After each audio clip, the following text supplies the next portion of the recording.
right, let's cut it. Yes. What's up, y'all? What's up? What's up? We're back for another video. Yes, we are early because I got to get my ass in the bed on time tonight because the girl is tired. So I said, let me go a little earlier so you guys can still get your video for tonight and I can get me some rest tonight. I'm so damn glad my son don't have school. So I ain't got to rush in the morning, and I'm working from home. So look at the Lord, girl. Look at the Lord working, okay? But thank y'all for being here. Hi, listen me speak right quick so y'all don't think I'm rude. Thank you again, Linda Gamble, for modding tonight. Thank you, Sanji. Thank you, Maria. Thank you, Mrs. Washington, Impentitious. Thank you, Big Steak, for being here. Tam C, Shirley Terry, Mashonda Jackson, and AA Notary. Yes, honey, call your business out. Rep your business, girl. All right. Let's see. Olga. Let me go back up. Olga Medina. Thank you so much, Tina Gilliard, Clyde Jones. Thank you so much, Yvette Bell, Peggy Jones, Marsha Phillips, Rue Jones, Delicious 185. Y'all know I ain't got my glasses. I'm about to put them on in a second though. Delicia Dismuke. Hi. Who else we got? Shelly Matlock. Hi. Elizabeth James, Ruthie Lewis, Constance Abram, Creole Girl, Flower Bloom. Hi. Yes, Shirley Terry, Marsha Phillips, Tony Hines. Hi.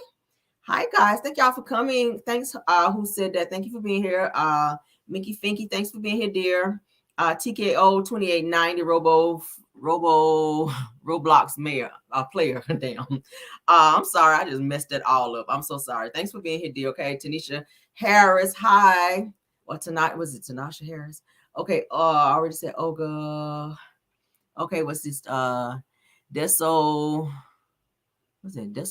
Duchess. Okay. I hope I didn't screw that up. It's Cookie Dough. Thanks for being here, guys. I appreciate you. Darlene Mungan, thanks for being here. Thanks for being here. SD Warren, thanks for being here. Artrell Palmer, thanks for being here. Lady J, Cookie Clark, Angela Kelly, thanks for being here. I see y'all coming in. Hey, she says, hey. She said, hey, Rail, I love you. Thanks for being here, Robin Moore. Kim Jones, hey, what y'all doing? How y'all doing? Thank y'all for being here. Y'all know I love y'all, okay? Every one of y'all, everybody coming in. Thank you guys. Hopefully you guys all hit the like button. We got a great show for you guys tonight. Everything said in the video is alleged, and in my opinion, and is used for fair use and entertainment. I hope StreamYard ain't trying to be adding the food tonight because we ain't got time for that. I got some stuff that I need to share with you guys tonight. So I've been sending I saw somebody else had some issues with StreamYard. I was like, Lord, I hope I don't have no issues tonight in my damn live because I ain't got time, Lord. All right, so tonight we're going to be, if you guys saw the description, we're going to be talking about Daphne Joy, which is 50 Cent's baby mama, who was just announced that she was one of Diddy's SEX workers, okay? She is speaking out. 50 Cent is also speaking out. We're going to talk about that. We're going to also get into Stevie J. Y'all know who he is. He was just married to Faith Evans. Y'all know who Stevie J is. If you watch Love and Hip Hop, you know who he is. He's a whole clown. He is challenging 50 Cent. He's talking junk to 50 Cent because 50 has exposed him because his name was brought up in this lawsuit with Diddy. So that's an issue. We're going to be talking about Simon filing a cease and desist against Bravo. Okay, we're going to get into that too, Lord. Simon is still out here Simoning. All right, then we're going to go ahead and reveal who the mystery buyer is for Revolt TV. Y'all know Diddy sold Revolt TV, so we're going to get into the mystery buyer because we know who that is now. All right, then we're going to get into this damn deposition, this case, some very explosive allegations where Lil Rod rather, filed this lawsuit against Diddy. Okay, it says cute hair and makeup real. Thank you guys. I try to. It's all for y'all. Okay, it's all for y'all. This is how I have my hair today at work because yeah. Y'all know I be trying to do a little something, and I just I kind of tightened up my little makeup before I went live, child. And I got on a pink shirt with, so we had to do pink lips. Y'all know, child. It's all for y'all. I promise. Okay, but thank you for the compliment. I appreciate it. Okay, I don't try to be hopping on live looking crazy. But this was a nice little quick little beat. Okay, this wasn't nothing. But thank you guys. I appreciate it. Okay. We try to stay serving the girls out here, girl. We stay trying to serve the girls.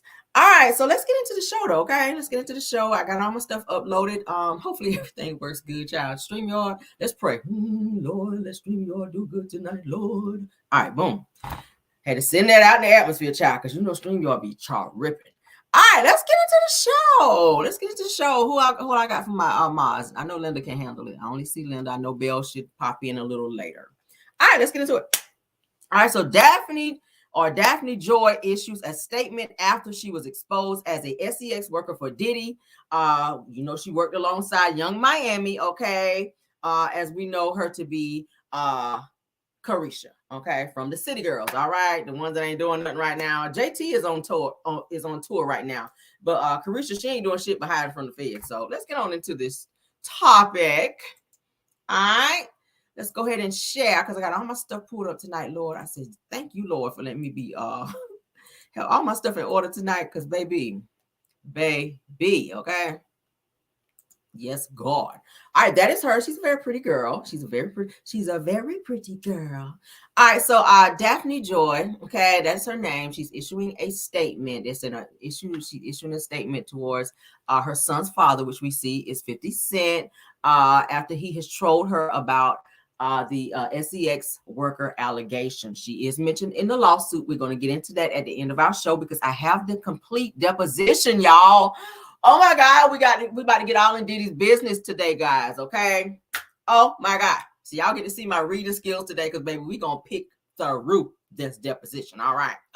Yes, God, we will. All right. So this says that Daphne Joy slams her son's father, 50 Cent, and alleges that he physically and sexually assaulted her.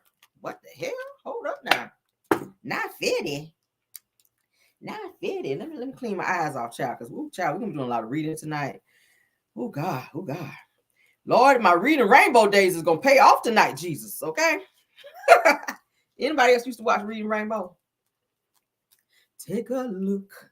It's in her book. All right, let's get into it, y'all. What the hell? What did I click? What did I click? Yeah, get out of that. All right. Okay, let's get back. What the hell? I looked up at something else. All right, so here we go. All right, so Daphne Joy slams her son's father, 50 Cent, and alleges that he physically and sexually assaulted her after he poked fun in her face and allegations of being an alleged SEX worker for Diddy.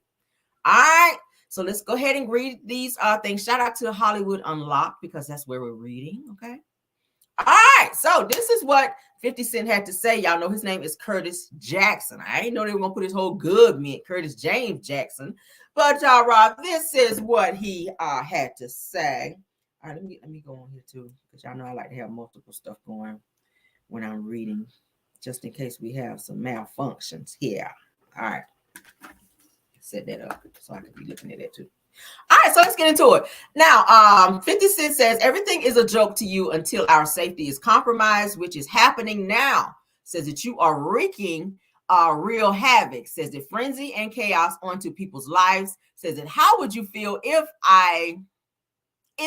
Sire was one of those in handcuffs? Okay, that's their son, Sire, for nothing. It says that we moved to New York to give you the opportunity to be a father to your son, and you saw him 10 times out of the 2 years that we lived 1 mile away from you. Says that I'm tired of upholding and protecting an image to our son that you have never even earned. Okay, goes on to say that let's put the real focus on your true evil actions of R-wording me and physically abusing me. It says that you are no longer, this is what the baby mama is saying. Okay, my bad. I thought this was Curtis since we saw his name at the top. Let's start over. It says that let's put the real focus on your true evil actions of R-wording me and physically abusing me. It says that you are no longer my oppressor and my God will handle you from this point on.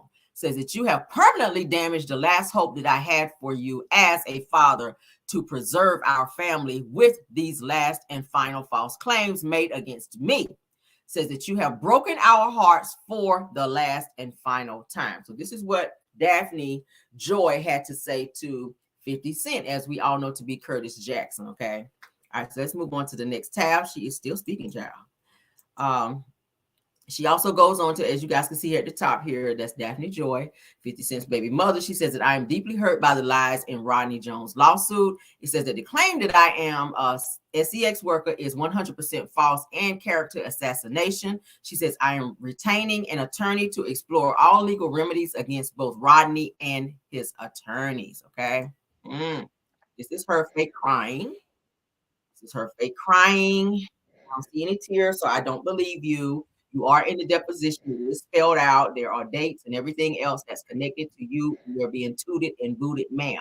There's no reason for you to cry. If you want to be a hoe, you're grown. Be that. But let's not be out here saying you're going to file lawsuits just because you've been exposed, okay? Yeah. Let's continue. All right, so 50 Cent, they're saying reacts to his ex Daphne Joy being named as an SEX worker for Diddy. Okay, it says let's move on to the next tab. This is what he had to say. He says, I didn't know that you was a SEX worker, you little SEX worker, LOL. Y'all know he stay trolling. Okay, that's 50. Standing back there with the new Escalade. Yes, honey, come on through. Says it, yo, this shit is a movie, okay? So that's what 50 had to say, child. He 50 ain't worried about that shit. But that's what 50 had to say. So that is his baby mama, child. And she don't put him out there saying that 50 R worded her. I don't know, y'all. But my thing is, why you didn't press no charges against him? And I'm not trying to excuse the fact, and I'm not downplaying that. If he did that to her, that's very effed up. But my thing is, now that you are being called out as this SEX worker, now you want, it's like you want to throw something back to take the heat off you, because it's very much so spelled out in this deposition where you were, what you were doing. You were in several FOs, like, hello, like, girl, everybody can't be lying, okay? Everybody cannot be lying. But yeah, that's what that is. All right, so let's move on, honey, because there's more. That's more. All right, y'all know who this clown is. Stevie is what Jocelyn calls him. Stevie, honey. Steebie. Stevie J has a message for 50 Cent. He is trolling him, and he is inviting him, honey, to a whole brawl. So let's go ahead and back this thing up and fast forward it on so y'all can hear.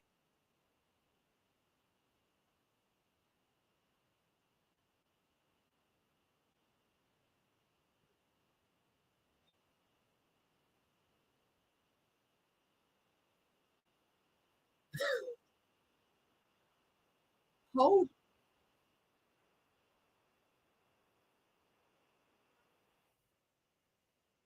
Y'all see it? Y'all see it?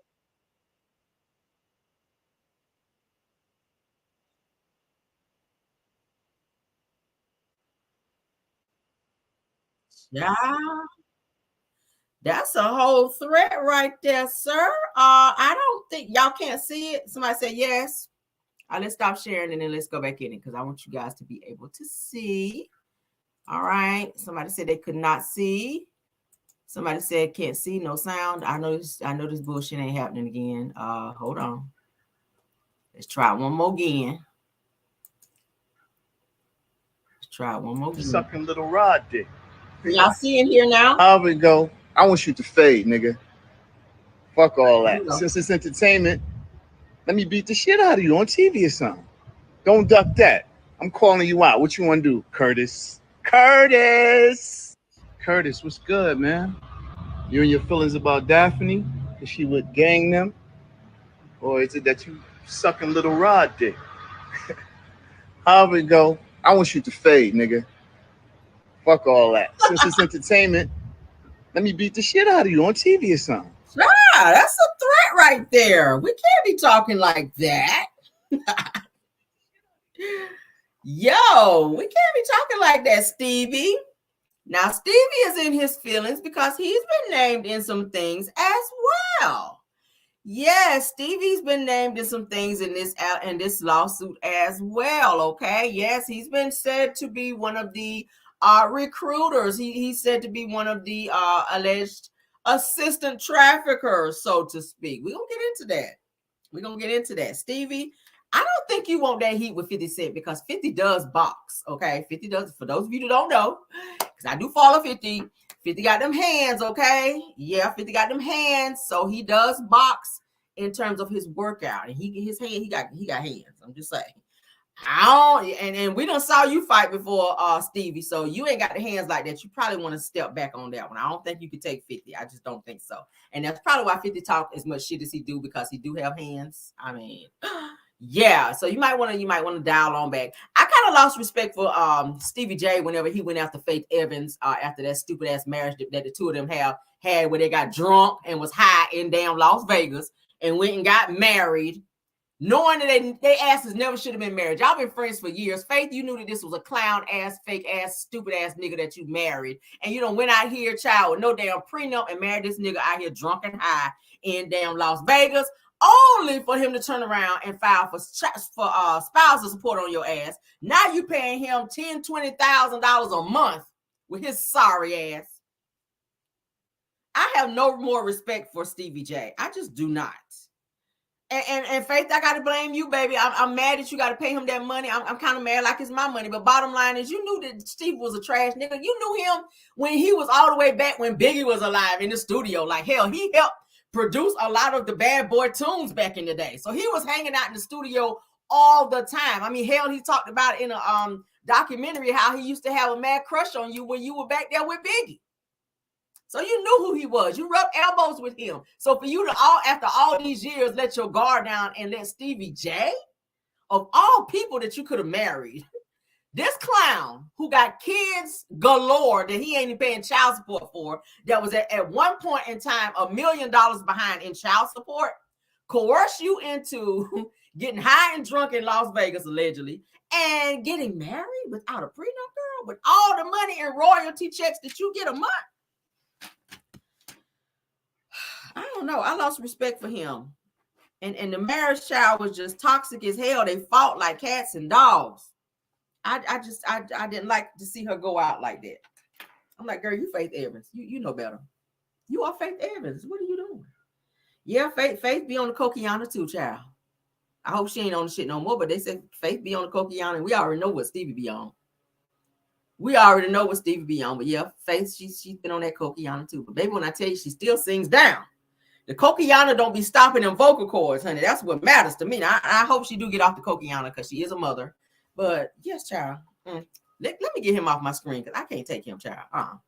Get off my go away from me, Stevie. Go away from me. Okay. Let's get them lights up, guys, okay? Because we're getting into some real deep stuff here for the show. All right, now Simon Gufradia, honey. Simon Gufradia is on his way to Saudi Arabia after filing a cease and desist, honey, against Bravo. I don't know if you realize it or not, Simon, but Bravo is really not checking for you like that. As I said last night in my live, that all of the guys, or all of the men rather, that come on any Bravo show, you guys don't get paid unless you make some type of arrangement with the permanent cast member, which would be Portia, which we now know that the two of them are fighting like cats and dogs. Portia ain't about to cut you no percentage of her check. She is trying to get away from you. She is trying to divorce you. And now you have stopped her from getting her stuff, and she damn sure ain't about to be checking for you on that level. I wouldn't be. Let's go and get into this bullshit. Because, baby, when I saw this, I said, I know damn well he ain't out here on this. All right, let's go ahead and share screenshots so y'all can see his sorry ass. I'm about sick of Simon. Simon, you doing too much, okay? Like, for real, I need you to. All right, so y'all see Simon, all right, says that he's fleeing child to another country for work. Stay your ass over there too. As you guys can see, he's at Jeddah, Saudi Arabia. That's where he is going. I think that's where he's landed, okay? It says the child Simon is tired of the criminal narrative. Said that here he is fleeing the country. Praise the Lord. Please stay your ass over there, Simon. Stay your chiclets teeth and your bowling ball head ass up over there, because we don't care. They're saying in the comments he looked like Florida Evans, and now I can't unsee that, okay? Y'all, why they saying Simon looked like Florida Evans, y'all, off Good Times? I cannot unsee that now. Florida Evans in a damn baseball cap. What the hell is going on? Y'all, what is going on? Simon. Oh my God, Simon. Yes, you do kind of look like it too, though, okay? I cannot unsee that now, y'all. All right, so let's get into this bullshit with Simon Child filing this against Bravo. Yeah, y'all, they say he like Florida Evans. I cannot unsee that now. That is so funny to me. OMG, Lord.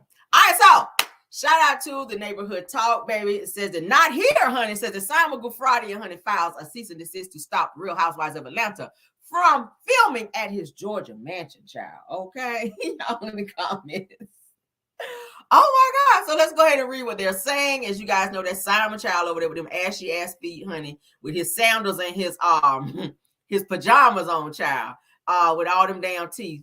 in this big ass head. And of course, y'all know that's old Portia, child. Lord, I'm about sick of these two. But let's go ahead and read what they have to say. Shout out to Neighborhood Talk. Says it looks like we won't be seeing Portia's divorce from Simon Gufradia's play out on Real Housewives of Atlanta. Says at least not from Simon's point of view, okay? According to page 6, shout out to them, says that he sent a cease and desist letter to True Entertainment, the production company behind the Bravo reality series, on Thursday, which is today, to demand that it stops filming at his house since his divorce from returning cast member Portia Williams, okay? So maybe he's not going to be on the show now that everything is going on with Portia, because I know before they were saying he was going to make several appearances on the show. So maybe he is not trying to be filming. Thank the Lord, because we don't want to see your ass anyway. All right.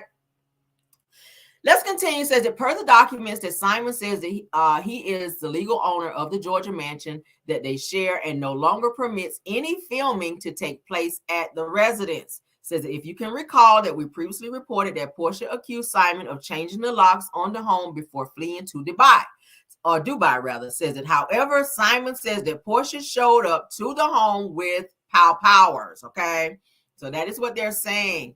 So they're saying they don't know who gets more pettier between the two. I gotta give that to Simon. Simon, you are the petty one in this situation.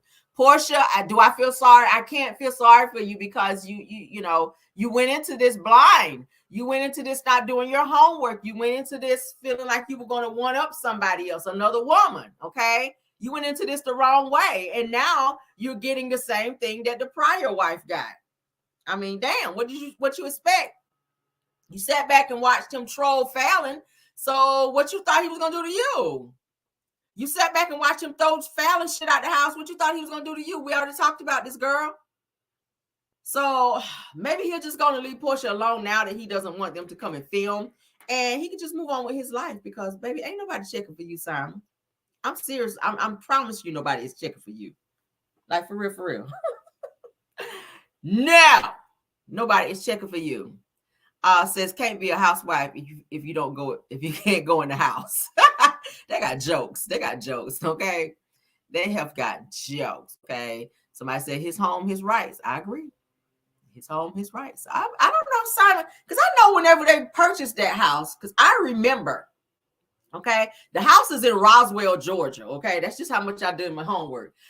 It was said that Portia and Simon signed off on this damn house. So now that we're finding out that the two of them are no longer together, that the house is only in Simon's name, unless he went and did some crazy shit with the paperwork to boot her off. I don't know, because we know he is a fraudster. But it was said that Portia's name was also on this damn house. So they went in on this house together after they got married. That's the reason that she moved out of her house. She didn't want to stay in the other house because that's where he stayed with Fallon. So they wanted to upgrade to something else so that it could be something that the two of them invested in together as husband and wife. But now Simon is saying that, hey, this is his house, that his name is on the house. This pretty much her name is not on it. So he's calling the shots here as it relates to the Bravo cameras coming there to film. So that's weird. Where somebody done lied up in there somewhere. Somebody done lied up in there somewhere now. I don't know. Somebody done lied to me. But go off, though, honey. Go off. So that's what Simon is doing, child. He is challenging Bravo. Say, hey, don't y'all bring y'all ass back in my yard. No, y'all cannot plug up in here and film no damn more. Okay? Put all that shit back in y'all truck and skirt up out my damn driveway. And don't leave no tire marks. Okay? That's pretty much what he told Bravo. Because your ass ain't getting paid anyway. So it is what it is. All right. It's up from there. All right. So let's continue. All right, so let's go ahead and look at this Revolt owner I'm about to say for Bravo. The new Revolt owner, honey. Y'all know Diddy sold his shares, honey, to Revolt. And we're going to look at who the new owner is now. They said it was a Black businessman, and we do have that here. Okay. Yes, Mr. Essence magazine owner, Mr. Richelieu Dennis, is reportedly the mystery buyer of Diddy's Revolt TV. Okay. All right. Come through with the salt pepper beard. I think that is so handsome on a man. Salt pepper beard. My husband got that. I'd be like, your ass is so sexy. Boy, you're going to make me get pregnant in here tonight. Oh, Jesus, Lord. I love a salt and pepper beard. Women, do y'all like that? Maybe it's just me because I'm in my late 40s. That's a good look. a man that's well groomed with a nice, groomed beard with the salt and pepper. I love that. That turns me on. I'm sorry, y'all. That turns me on. I love it. But let's continue, child. All right, so it says out with the old, in with the new. Shout out to the Jasmine brand, okay? Because that's where we're reading it from. All right. Can everybody see and hear me good? Can everybody see me and hear me good? I want to make sure before we get into it. It says, me too, distinguished to me. Oh my God. Yes, Artrell Palmer. Yes, God. All right, so let's go ahead and read what it has to say. It says earlier this week, news broke that Diddy sold all of his shares of Revolt TV to a mystery buyer. Says that reports of the sale followed several sexual assault allegations surrounding the record execs and his homes being raided by the Department of Homeland Security. Now, initially, it was said that the company remained Black-owned, but the full identity of the person behind the deal was kept under wraps until now, okay? So according to a report from Page 6, shout out to them, Richelieu Dennis, owner of Essence Magazine, is now Revolt's leading man, okay? Now they're saying an insider shared with the publication says that the deal is already done and they are getting ready to announce it in the upcoming days. But of course, now with the raid and everything else going on, that it will appear as though he is purchasing after the fact, okay? Wow. Says that the sources continued by saying that it was important to Sean to get a buyer that was African-American because he wants to keep the legacy to having a Black-owned business, okay? Says that he started it off that way and he wants it to continue on that path. I respect that, okay? Says that Mr. Richelieu Dennis is no stranger to spearheading a company that the successful businessman co-founded the popular hair care line, Shea Moisture, in Harlem in the 1990s and eventually sold the company to Unilever, however you say that. Says in 2018, he purchased Essence Magazine from the Time Incorporated. However, says that his time with the publication hasn't been all smooth sailing, okay? So it sounds like he has some issues with Essence Magazine, but sounds like he's still the owner of that, maybe. I don't know, but he's a businessman. He's got a bag up on him. I ain't mad at it, okay? I ain't mad, but he is now the new owner of Revolt TV, Mr. Richelieu Dennis, okay? That's him there in the pink shirt with the nice salt pepper beard, and that's Diddy down here looking stressed the fuck out, okay? Diddy, you might need to go to therapy, child. You might need a good massage or something, baby, because the feds is on your ass. I love it. I'm all the way here for it because it's about time. It's about time. You can't be out here bullying and punking people and making people carry your pow and all this other stuff. Speaking of pow, we're probably going to read that here in the deposition here real soon. Y'all remember that whole pow incident that happened in the club where Shine got accused of that particular situation and spent all that time for Diddy. You guys know he was dating J-Lo at the time. It says that J-Lo was actually carrying the pow in her purse. Y'all know Diddy does not carry any of his DURGS or his pow. He always has someone else doing it. Cassie, when Cassie was dating Diddy, Cassie was the one that was carrying the pow. He always had a pow near. Diddy travels with an entourage. He always has somebody carrying the drugs. He always has someone carrying the pow. That particular night that incident took place, where J-Lo was in the club with them, the pow was in J-Lo's purse. So Diddy got the pow from J-Lo, and he proceeded to pow the young woman in the face, at which she's already said she wants the case reopened. We kind of touched on that this morning, but she is saying she wants the case reopened because she is ready to point the finger at Diddy, all right? I'm not sure how that's going to turn out for her because she did sign an NDA before, and she did take a settlement in that situation. So I'm not sure what's going to come about of that, but I will also keep my ears to the streets on that, and as we get updates, I will update you guys on that. But honey, yes, honey, Jenny from the block, honey, was out here. Jenny from the Glock, okay? Jenny from the block, new name is Jenny with the Glock. Damn, girl. Don't be fooled by the Glocks that I got. I'm still Jenny from the block. That's what the song is giving now, girl. That's what it's giving.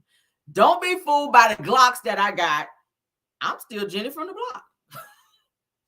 Girl, who knew all that, girl? Let's get into this deposition because we have a lot to talk about. My God, I have the complete deposition. You guys know Elrod added 25 more pages, okay, to his amended deposition, you guys, with this whole Diddy situation. When I tell you, oh my God, this shit, y'all, it's so many people's names thrown up in here. It's a whole lot of allegations up in here. Uh, yeah, let's go ahead and get into this. Let's go ahead. We're going to try to get through as much as we can. It's a lot. Good for me that I'm a great reader, so we can get on through this shit. But all right, let's kind of get into it. All right, we're going to look. There's going to be some pictures that I'm going to have to kind of like zoom through because, of course, by YouTube standards, some stuff we can't see. Let's go back to the top so you guys can see you guys watching with me, okay? All right, we're scrolling up. Can everybody see and hear me well? I want you guys to be able to see me and see and hear well. Can you guys see my screen? Can you guys hear me as well? Okay, put a 1 in the chat if you can hear me.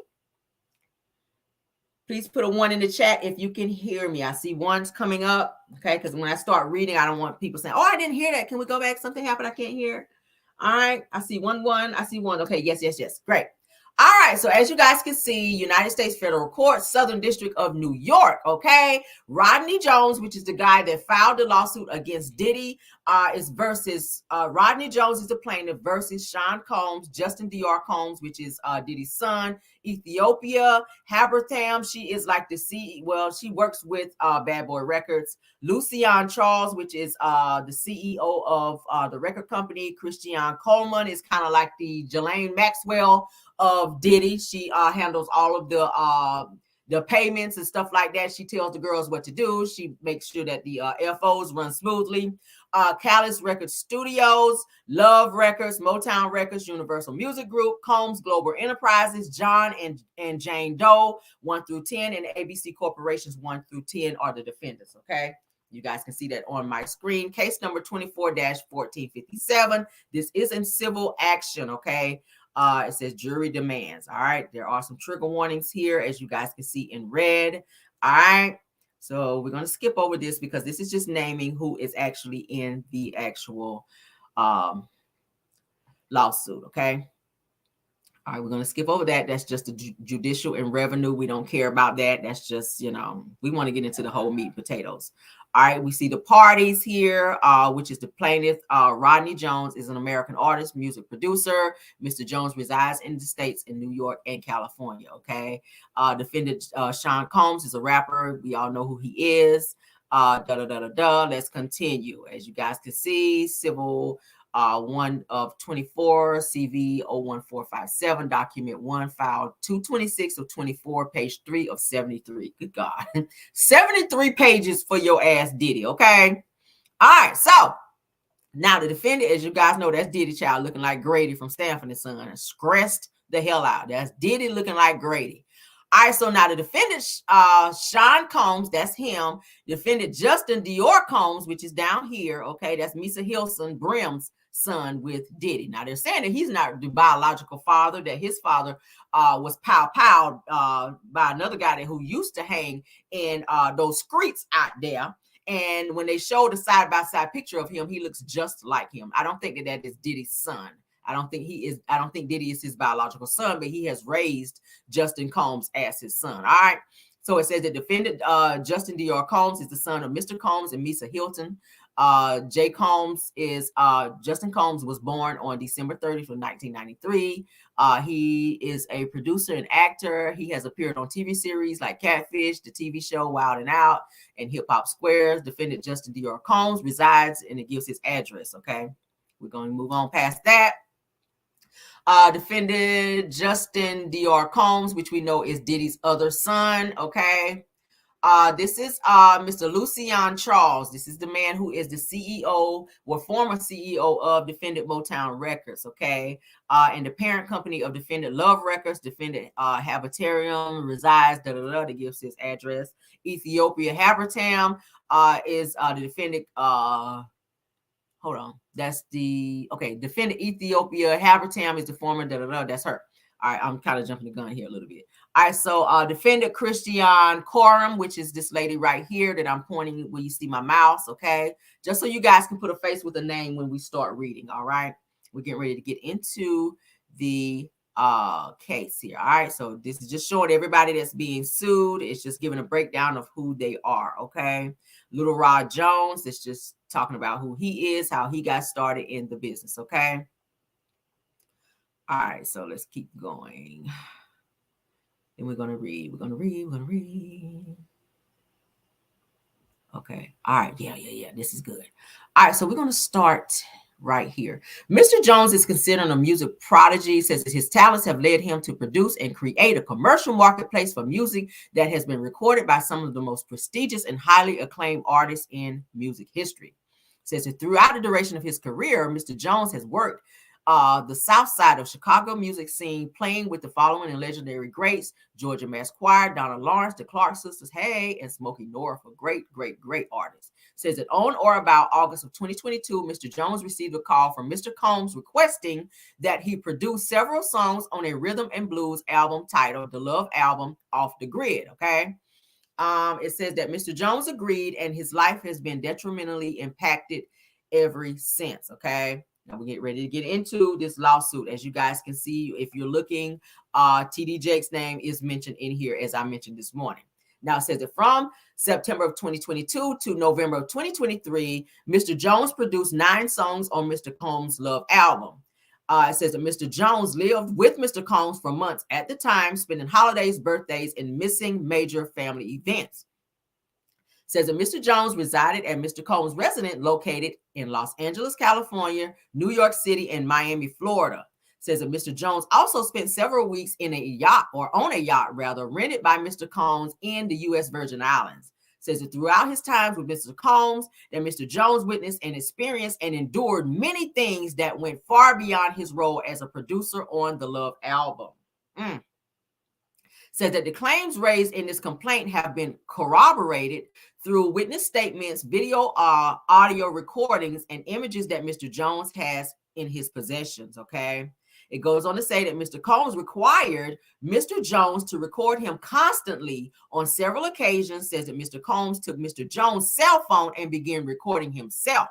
Says that as a result, Mr. Jones has secured hundreds of hours of footage and audio recordings of Mr. Combs, his staff, and his guests engaging in serious illegal activity.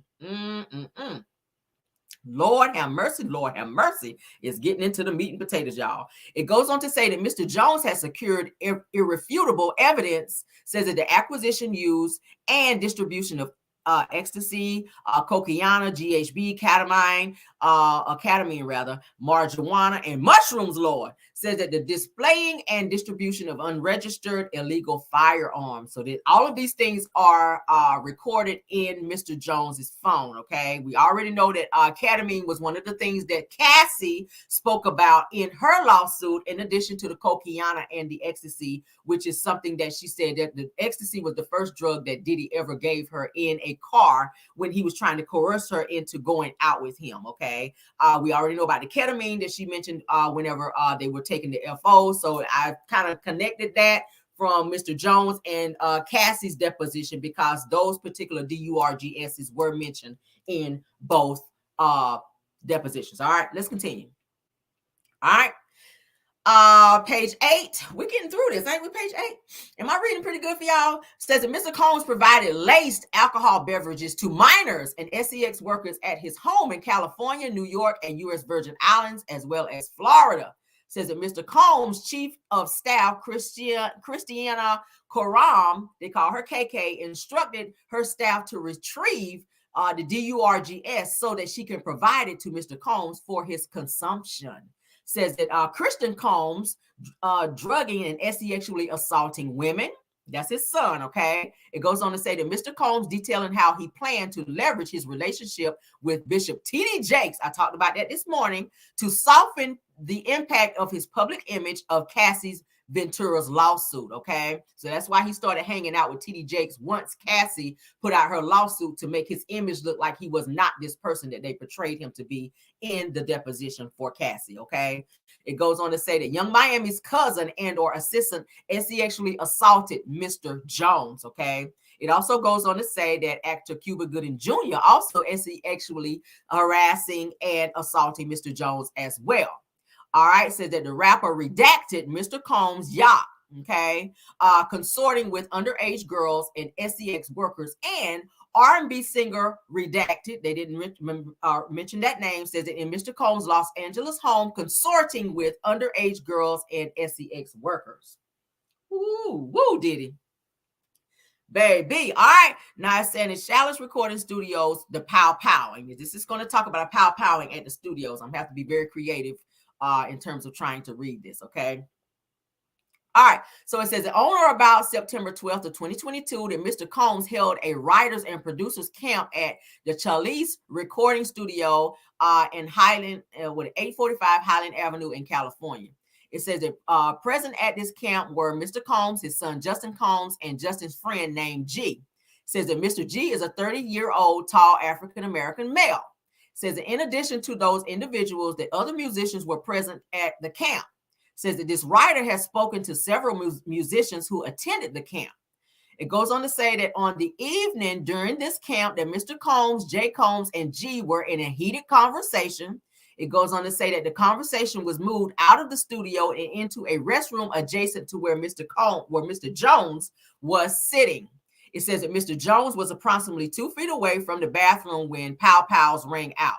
And Mr. Jones recalls hearing multiple pow-pows, okay? It goes on to say that Mr. Jones immediately went into a state of shock and feared that he would be pow-powed next. It says that Mr. Jones genuinely believed that he would be pow-powed through the door due to how close he was. It says that after the pow-pow ended, that a crowd gathered around the restroom. Says that when the door finally opened, that Mr. Combs and J. Combs exited. Okay, J. Combs is P. Diddy's son. Okay, Justin Combs. It says that G was lying on the restroom floor in the fetal position, holding his stomach and bleeding out of his leg and hip area. My God. Says that everyone stood around looking upon G, frustrated by the lack of aid to G, and says that Mr. Jones dropped everything and ran to G and immediately began applying and placing pressure to G's pow-pow wound to his stomach, okay? It says that as he was applying pressure to his stomach, says that Mr. Jones realized that G was gushing with blood from another area of his hip and leg area. Says that he decided to lift and placed him onto the toilet seat. It says that Mr. Jones asked the crowd to call the ambulance, all right? It says that Mr. Jones lifted G and brought him to the ambulance at the studio's front. At the time, Mr. Combs and Justin disappeared to another part of the studio. It says that Mr. Combs gave strict instructions to inform the police that he had nothing to do with the pow-powing. It also goes on to say that he also forced Mr. Jones to lie to the police by telling them that G was pow-pow standing outside the studio by a drive-by assailant. Y'all hear this bullshit going on here? Do y'all see the type of power Diddy thinks that he has to where something happened inside the studio, according to Mr. Jones, which is the guy that is the producer, where he actually says that he witnessed someone being pow-powed, the guy named G, and Diddy told him to tell the police that it was a drive-by assailant that did this. OMG. All right.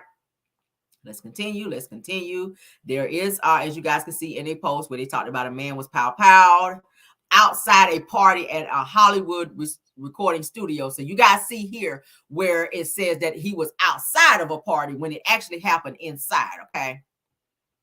Diddy. All right. It says that Mr. Jones has several corroborating witnesses who spoke with the writer anonymously due to fear of retaliation from Mr. Combs. Says that they have agreed to speak publicly when subpoenaed. Okay.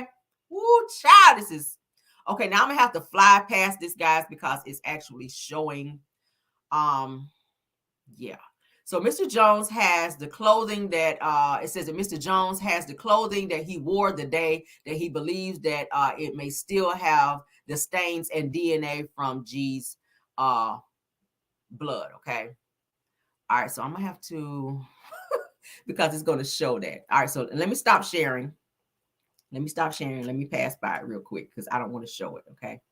All right. So now let's reshare because I don't want YouTube tripping because it's the pictures are kind of gruesome. Some of these pictures are kind of, but I want us to get through the deposition because it's very juicy. All right. So it says clearly G was not pow-powed outside the studio as Mr. Combs instructed his team to report to law enforcement. Can you guys still see and hear me? Okay. All right, it goes on to say that Mr. Combs and defendant LR and MR, UMG, and CSR provided private security for the writers' camp at defendant CSR. says that the security was porous and lackluster at best. It says that the fact that either Mr. Combs and J. Combs were allowed to enter CSR with Pow Pows, and those Pow Pows were not confiscated by security is a clear breach of duty by Mr. Combs and defendants LR, MR, and UMG to protect Mr. Jones and the other attendees of this writer's camp. All right. It goes on to say that as a result of this pow-powing, that Mr. Jones is severely traumatized. It says that Mr. Jones now suffers from PTSD, severe anxiety, depression, and insomnia. Okay? Woo, child. All right, so we're now on page 12 of 73. It says that Mr. Jones was sexually harassed and assaulted by Mr. Combs. This is what they're going to be talking about here. Now, throughout his time living with Mr. Combs, it says that Mr. Jones was the victim of a constant, unsolicited, and unauthorized groping and touching of his anus area by Mr. Combs. Okay. What the hell? It says that these events took place in LA, New York, Florida, and the United States Virgin Islands. All right. It says that in addition to the unsolicited and unauthorized touching, that Mr. Jones was forced by Mr. Combs to work in Mr. Combs' bathroom as Mr. Combs walked around nude and showered in a clear glass enclosure. He says that as a heterosexual Christian man, says that Mr. Jones was uncomfortable with Mr. Combs' advances and expressed his discomfort to Mr. Combs' chief of staff, KK, the woman named Christiana Coram. Okay. It says that KK responded to Mr. Jones' complaint, says that you know that Sean will be Sean. Okay. It goes on to say that KK also attempted to downplay Mr. Combs' groping of Mr. Jones' areas as friendly horseplay, stating that those acts were Mr. Combs' way of showing that he likes you. Okay. Hell no. Okay. Don't touch me. Says that despite these assurances on several occasions that Mr. Combs began to undress and walk around in his house nude, and says that KK would say, okay, I am leaving now, and would disappear. Says that KK's hypocrisy is breathtaking at best or enabling at worst. It goes on to say that Mr. Combs believed that KK aided and abetted Mr. Combs' sexual advances of him and was working with Mr. Combs to groom him into accepting a homosexual relationship. It goes on to say that through these sexually deviant acts, that one would say that Mr. Combs has a pattern of practice of engaging in such nefarious activity. Okay. This ongoing conduct shows that Mr. Combs cannot be rehabilitated. Okay. Wow. He's a wild one, ain't he? Are you guys hearing all of this? Oh my God, is this interesting?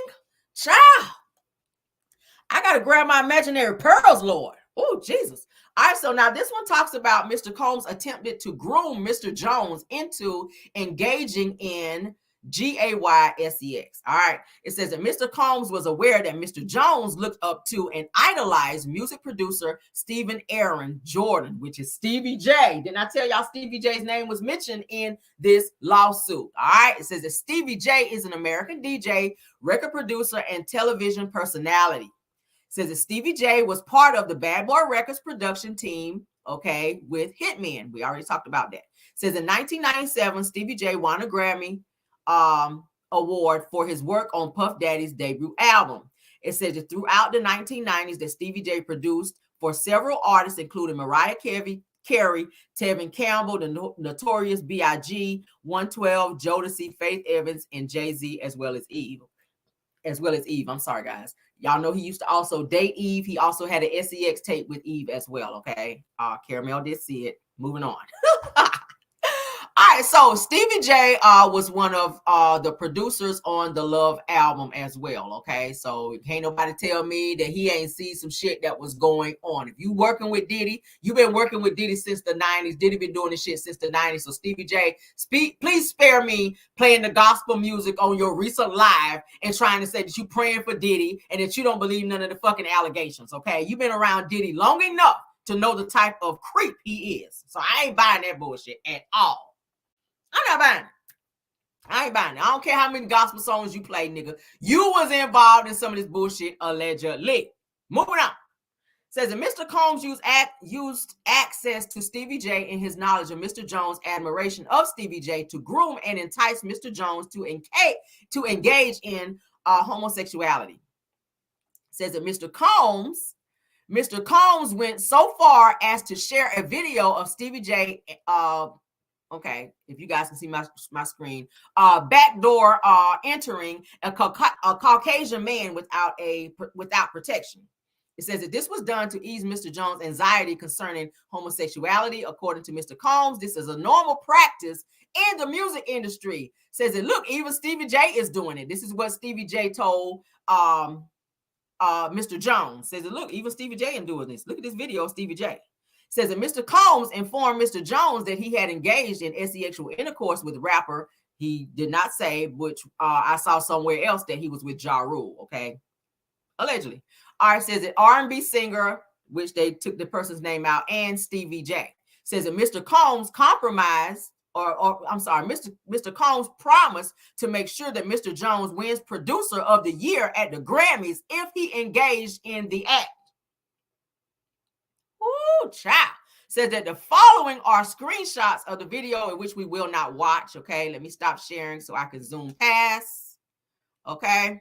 Ooh, child. All right, so moving on. Child. This damn deposition, y'all. Y'all see how we had to do that real quick? Because, baby, I want to make sure this video is monetized because this shit is so freaking juicy. All right. All right, so let's continue. Thanksgiving 2022, Mr. Jones is sexually assaulted by Young Miami's cousin, Lord. Can everybody see and or hear me? Let's continue.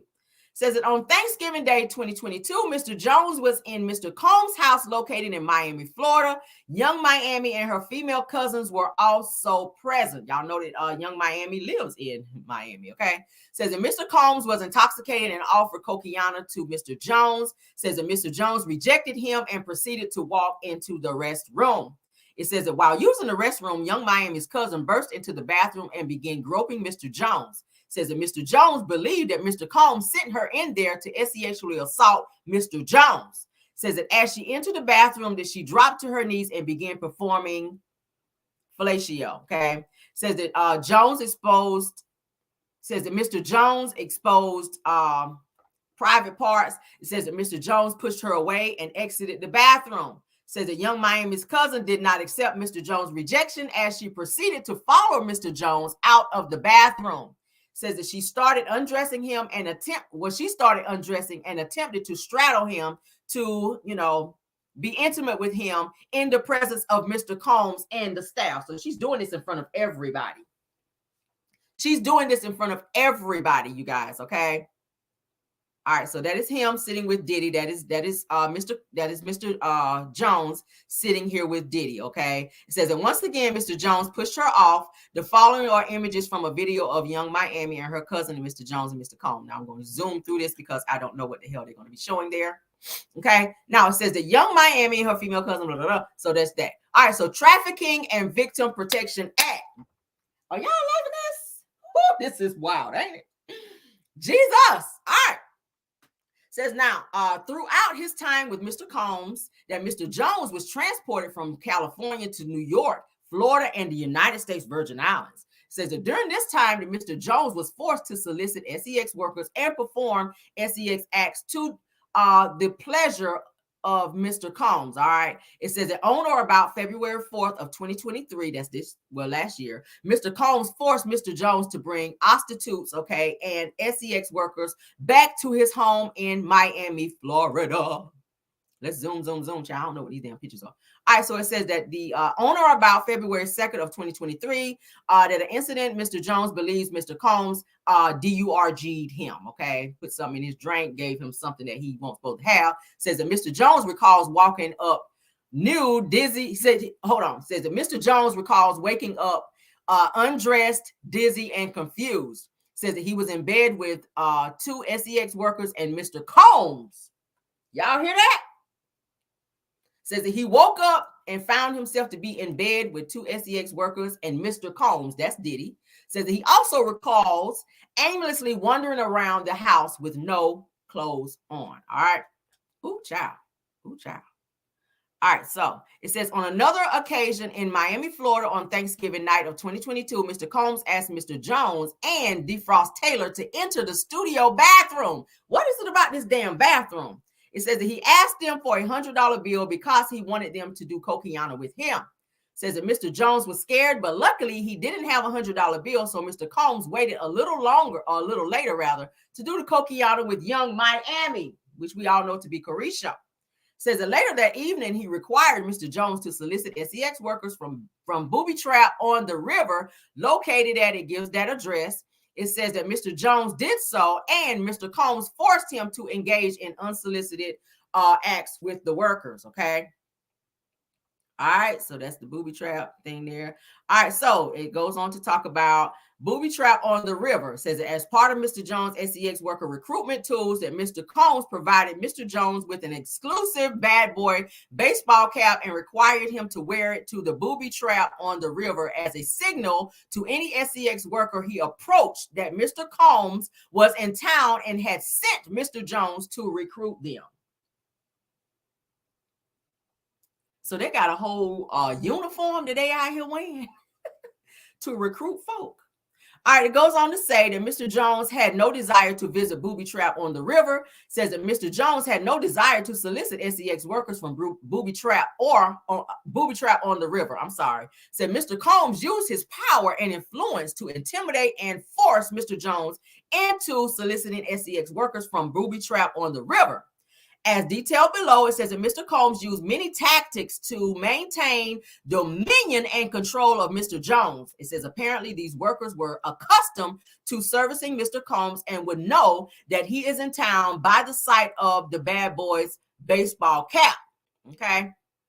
It goes on to say that the following on Instagram are profiles of the SEX workers that Mr. Combs required Mr. Jones to solicit to have SEX at his home in Miami. Now, let me stop sharing here because I think I'm going to have to zoom past. Okay. Yes, I'm going to have to do it that way, guys. I'm sorry, because we have to make sure we're not showing stuff that's going to be not allowed. Okay. So I'm back sharing. Can everybody see? Oh my God. Oh my God. All right, so let's give it time to catch. But everybody see me, put a 1 if you can see me, put a 1 if you can see and hear. I want everybody to be able to see and hear. Okay. Yes, I see yes. All right, we're continuing. All right. Number 93 says that Mr. Jones had no desire to solicit or have any SEX with individuals. In the previous paragraph, it says that Mr. Jones used his power, Mr. Combs used his power and influence to intimidate and force Mr. Jones into soliciting and sleeping with these women. It says that the following is the phone number of another SEX worker that Mr. Combs required Mr. Jones to solicit and perform SEX with him at his Miami, Florida home. Okay. All right, so that's the phone. AG, he provided that, okay? It goes on to say that Mr. Jones has no desire to solicit and or have SEX with the individuals in the previous paragraphs. It says that Mr. Jones, well, they already said that, okay? All right, so let's move down to number 96. It says that Mr. Jones used many tactics to, Mr. Combs, I'm sorry, guys. Mr. Combs used many tactics to maintain dominion and control of Mr. Jones, that he promised him a Grammy for Producer of the Year for the Love album. It says that he offered him $250,000 to purchase all of his instruments that he wanted. He also promised him ownership of his $20,000 property. Okay, $20 million property. I'm sorry, it's more zeros. All right, it says that one Star Island in Miami, Florida.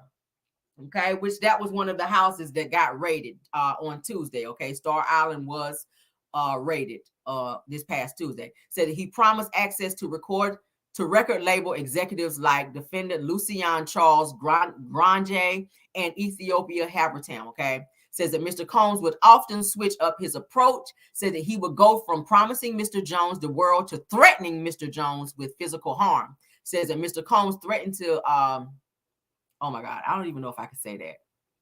Indulge in his face and inform Mr. Jones that he is willing to unalive his mother, Janice Combs, if he must in order to get what he wants. So he wouldn't think twice to harm Mr. Jones. This is what Diddy is telling him. Good God Almighty. Diddy, you are crazy, sir. Okay. You are crazy, sir. All right. So we're on page 20, guys. We're on page 20.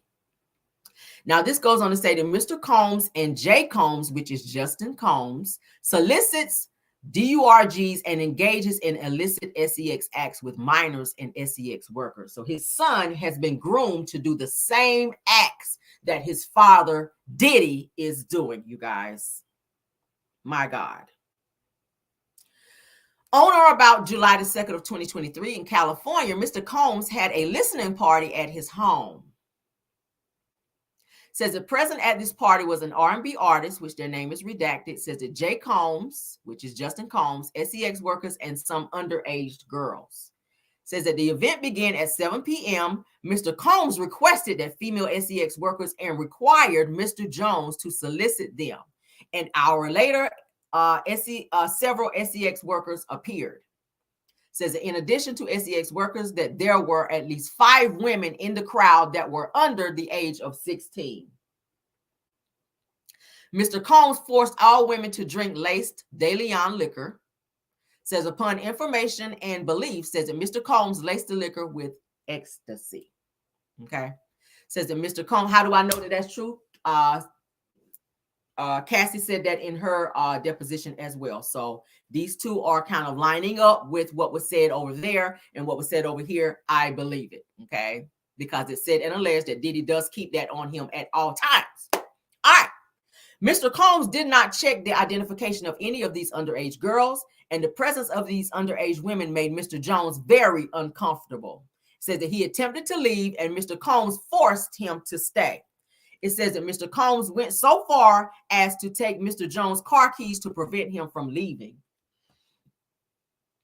After being forced to drink laced De Leon shots, that Mr. Jones began feeling lightheaded and recalls passing out and waking up at 4 a.m. the following morning undressed and with a SEX worker sleeping next to him. Okay.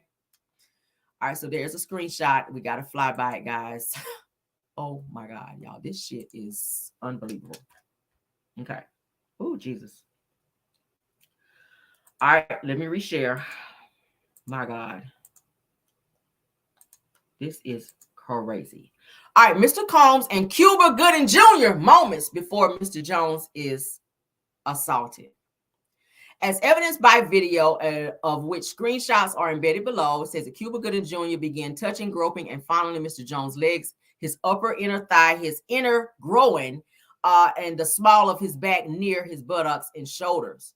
It says that Mr. Jones was extremely uncomfortable and proceeded to lean away from Mr. Gooding Jr. It says that he rejected his advances, and Mr. Gooding Jr. did not stop until Mr. Jones forcibly pushed him away. Okay. All right, so there's another screenshot, guys. We need to get past. My apologies for sharing and unsharing, but I don't want to show anything that could be, detrimental to the video. We're going to reshare again so that we can continue reading, okay? Hope you guys are enjoying this. It's very informative, okay?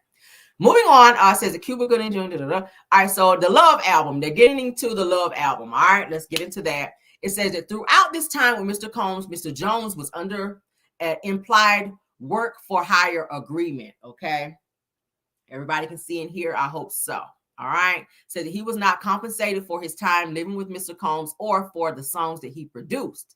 It goes on to say that as evidence that he was listed as producer for the following songs on the Love album's final release. Okay, Deliver Me, Stay, Part 1, Reaching, What's Love, Stay a While, Moments, Need Somebody, Homecoming, and Tough Love. It says that Mr. Combs and defendant LR, MR, UMG all benefited from Mr. Jones' work product. It says that they failed to compensate Mr. Jones for his work. It goes on to say that as a result, Mr. Combs and defendant LR, MR, and UMG were all unjustly enriched at the expense of Mr. Jones. Okay. All right, it says that Mr. Jones attempted to work with Mr. Combs to secure his publishing and royalty rights for the work that he completed on the Love album. It says that Mr. Combs only offered Mr. Jones $29,000 for 13 months. That's bullshit. I can say that for that many songs, that's probably for the amount of work that he's done, including producing, mixing, mastering, and I can speak on that because I work in that area as well. That's total bullshit for him to only pay him $29,000. That's highway robbery just for 2-3 songs alone for the type of work that he has to do for Diddy. Okay, because he's charging him by, first of all, the type of artist you are. You can't just give me $29,000 for, what is that? What, 6, 7 songs? That's highway robbery. Let's continue. All right. It says that for 13 months, thousands of hours of work and 9 songs, okay, which made it to the Love album. That's unheard of. Ironically, Mr. Jones was willing to take $50,000, his publishing and royalties. It says that Mr. Combs' self-serving greed would not allow him to pay Mr. Jones an additional $21,000. Okay, let me see something right quick. All right, so it says that Mr. Combs' deceptive business practices became so bad that Mr. Jones was left with no choice other than to make a public plea on social media for Mr. Combs to pay him for his work. Now, haven't we heard about this in several other instances with other bad boy artists, to where they weren't either paid, producers weren't paid, royalties weren't given to certain artists, and Diddy was giving the royalties of his artists to his mother, Janice Combs. Okay, did y'all know that? Only because Caramel did her homework. Royalties for bad boy artists like Day 26, you name it.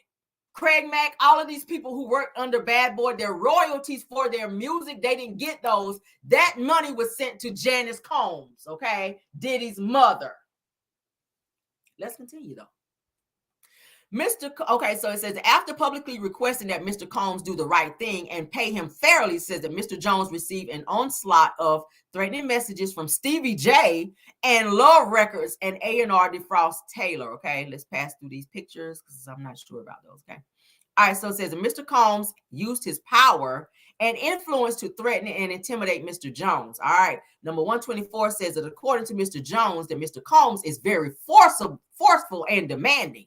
Says that Mr. Combs does not take no for an answer and would often threaten to inflict bodily harm on Mr. Jones if Mr. Jones did not comply with his demands. All right. It also goes on to say that, as detailed below, that Mr. Combs threatened to indulge in Mr. Jones's face. We got to say it that way. Okay. All right.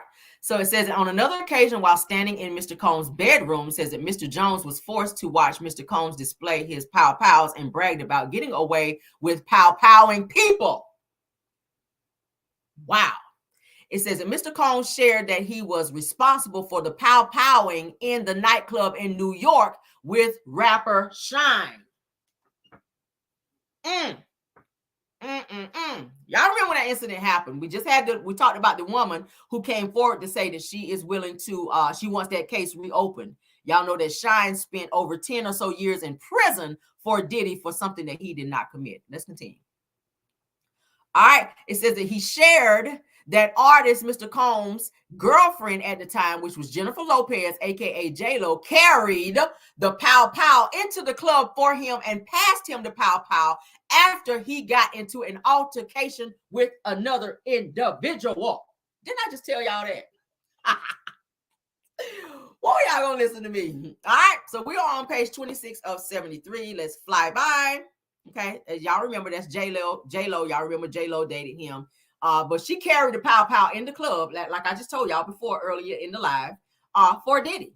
Diddy never carried any firearms and or DURGs. He always had people to do it for him, just in case somebody got caught up, like Brendan, the white guy that just got arrested this past Tuesday, that was carrying the cocaine and the marijuana in that black Louis bag.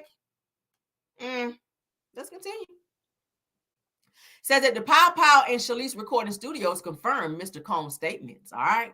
It says that these statements reinforce Mr. Jones's fear of Mr. Combs and strengthen Mr. Combs' dominion, okay, and control over Mr. Jones. It says that Mr. Jones was terrified of Mr. Combs and he felt like he could not tell him no. It says that Mr. Combs consistently made it clear that he has immense power in the music industry and with law enforcement. Y'all hear that? Like, call the popos, what they gonna do? They on my payroll. That's what that sound like. If you call the police, I don't give a damn who you call. When they get here, they're gonna be like, oh, what's up, Diddy? That's you? What's up, man? How you doing? They ain't come here to help you. They're gonna come over here, give me a pound, and they're gonna get back in the car and leave. Ain't that some bullshit? Let's continue. Mr. Combs made it clear that his head of security, Fahim Muhammad, okay, had the power to make people and problems disappear. Haven't we heard about that a lot with Diddy? Did y'all hear that? Let's continue. That's Fahim Muhammad, Diddy's alleged security officer that can make people disappear as well as problems, okay?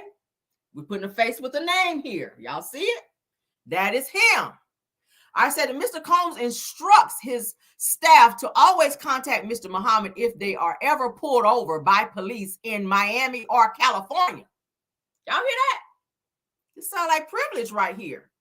Says that upon information and belief, says that Mr. Muhammad spoke with LAPD after G was pow-powed at CRS. Says that the LAPD was in CRS and witnessed the blood in the restroom, and they went with the bogus claim that the shooting of G occurred outside the studio. Says that this was all thanks to Mr. Muhammad's connections with law enforcement. Y'all hear that? Says that Mr. Jones had no reason to disbelieve Mr. Combs, as he had seen firsthand throughout the pow-powing of G and the subsequent silence of the LAPD and the media that Mr. Combs indeed had the power to harm him. It goes on to say that the LAPD spent hours in CRS after the pow-powing of G, yet there were no arrests. Says that Mr. Jones witnessed the LAPD in the restroom pictured above, yet no arrests were made. Says that the morning after the pow-powing that Mr. Jones and several others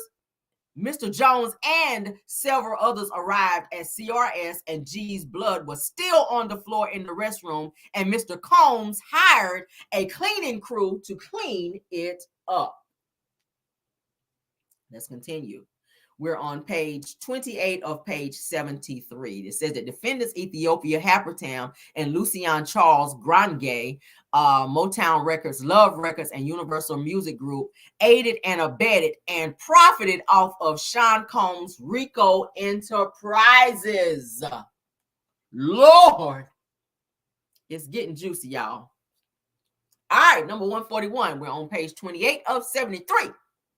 All right, 226-24. It says that according to Mr. Jones, whenever defendant Grange visited Mr. Combs at his homes, says that it would be in the evening and he and Mr. Combs would disappear for hours in Mr. Combs' bedroom. Says that defendant Grange sponsored and aided several Love album listening parties at Mr. Combs' homes in Los Angeles, California. Said that these parties were sponsored by defendant MR, LR, and UMG. As evidence above that these parties had SEX workers and underage girls present. It says that during these parties, defendant Grange knew or should have known that Mr. Combs was dragging the attendees through laced bottles of De Leon, tequila, and Ciroc vodka.